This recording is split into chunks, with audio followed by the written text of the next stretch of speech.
안녕하세요. 인파워링 북코치 김민들레입니다. 조던 피터슨의 12가지 인생의 법칙, 혼돈의 해독제, 매입은 출판사입니다. 조던 피터슨 교수는 독서 모임에 갔을 때도 자주 들었고 그 이후 유튜브를 통해서도 확신에 찬 목소리, 그만의 견해에 공감에 많이 갔습니다. 정치학에서 심리학으로 전공을 바꾼 이유는 유럽 여행하며 전체주의와 세계대전이 유럽에 남긴 상처를 보고 인간의 어두운 본성을 연구하기 시작했다고 합니다. 12가지 법칙 중에서 하나씩 법칙을 포스팅하려고 합니다. 각 법칙마다 의미가 있고 책의 깊이가 있어서 한 번에 소개하는 것은 무리가 있어 보입니다. 법칙 1. 어깨를 펴고 똑바로 서라 부분만 소개하겠습니다. 이 주제에 총 37페이지나 할애했습니다. 바닷가재에 사람을 비유했는데요. 인간이 바닷가재의 본성과 별반 다를 바가 없습니다. 지위와 영역에 집착하는 것은 같기 때문이죠. 5억 년 동안 존재해온 생명체의 특징이라고 합니다. 지구에 등장한 인간은 30만 년이라고 합니다. 인간의 본성을 알려고 하면 진화 과정을 무시할 수 없는 이유입니다. 바닷가재도 지위, 영역 다툼을 물론 암컷을 독차지하거나 힘이 센 가재가 유리합니다. 그러나 힘 못지않게 세련되고 지적인 자질, 가족을 보호하는 특징이 있어야 동물 세계에서도 권력이 오래갑니다. 갑자기 혹성 탈출 영화도 생각납니다. 힘, 권력, 지혜, 리더십, 가족, 부족에 대한 마음이 있어야 다른 동물들이 따르니까요. 어깨를 펴고 당당해야 하는 이유.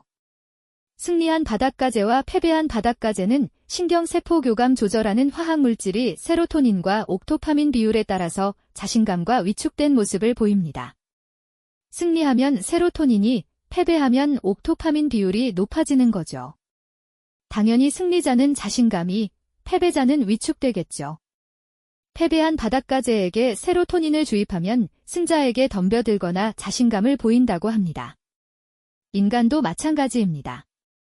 무언가 도전한 일이 잘 되면 더 기분이 좋아져서 세로토닌이 생성되어 다른 일에 또 시도하게 됩니다. 반대로 무언가 실패했다면 더 힘들게 느껴지고 실패했던 경험만 생각나게 되죠. 우린 이제 세로토닌 분비 방법을 알고 조율할 수 있습니다. 세로토닌을 생성하기 위해서는 뇌는 최적화를 원한다 책에서 제시한 일들이 있습니다. 세로토닌은 오전, 아침에 활발하게 분비됩니다. 아침에 분비된 세로토닌은 오전, 오후의 일이나 일상에 영향을 줄 수밖에 없겠죠.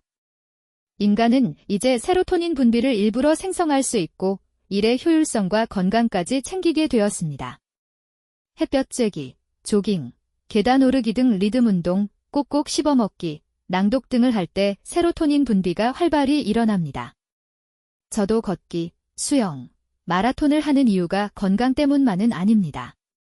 뇌의 효율성, 세로토닌으로 행복하고 평온한 마음 유지, 다른 일에 대한 자신감, 도전까지 영향이 있기 때문에 합니다.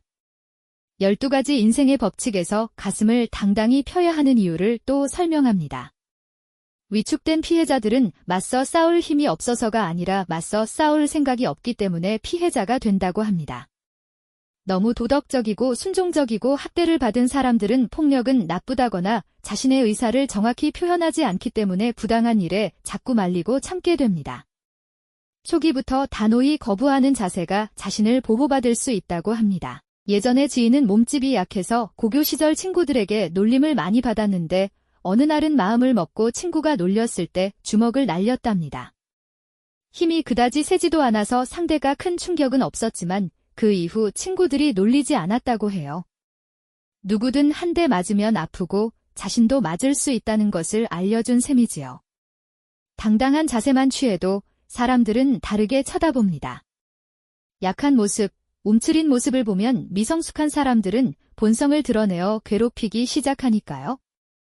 56페이지에 어깨를 펴고 똑바로 선다는 것은 두 눈을 크게 뜨고 삶에 엄중한 책임을 다하겠다는 의미다. 어깨를 펴고 똑바로 선다는 것은 혼돈을 질서로 바꾸기 위해 적극적으로 노력하겠다는 의지의 표현이다. 라고 하였습니다. 당당한 자세만으로 세로토닌이 신경회로를 탈 것이고 두려움도 사라지겠죠. 자신감이 자신감을 부르고 좋은 일이 일어나고 해결할 가능성이 높아집니다. 반대로 약점이 노출된 자세라면 누군가 공격하고 멸시하는 거고요.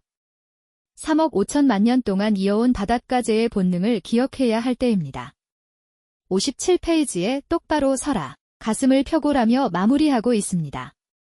한 장에 대한 총평은 가장 기본적인 삶의 자세를 몸의 자세부터 바꾸라며 그 근거를 바닷가재에서 찾아냈습니다. 설득력이 있고 어떻게 행동해야 하는지까지 알려주는 책이라는 생각이 들었어요. 이 법칙 하나만으로도 허리를 펴게 되는군요. 어떤 장소, 어떤 위치에 있더라도 자세부터 바로잡는 연습을 해야겠습니다. 거기에 더한다면 살아있는 눈빛까지요. 법칙 2는 당신 자신을 도와줘야 할 사람처럼 대하라입니다. 어떻게 풀어나갈지 상당히 궁금해집니다. 책을 읽고 독서 리뷰를 하는데 많은 시간이 필요한데 여러분의 좋아요, 댓글, 구독, 알림 설정은 큰 동기부여를 줍니다. 독서 리뷰에서는 항상 실천 내용을 쓰려고 합니다. 감사합니다.